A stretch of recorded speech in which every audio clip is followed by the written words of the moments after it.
এমন একটি বই যাতে ভবিষ্যৎবাণী করা আছে চীন 13টি মুসলিম দেশ নিয়ে ভারতবর্ষ আক্রমণ করবে এবং সেখান থেকে শুরু হবে ভয়ঙ্কর তৃতীয় বিশ্বযুদ্ধের, এবং এই তৃতীয় বিশ্বযুদ্ধ 6 বছর 6 মাস ধরে চলবে এবং এই তৃতীয় বিশ্বযুদ্ধের শেষে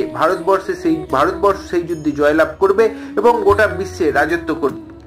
যে বইয়ে এই সমস্ত কথা লেখা আছে সেই বইটির নাম হলো ভবিষ্যমালিকা এবং এই বইটি রচনা করেছিলেন সন্ত অচ্যুতানন্দজি।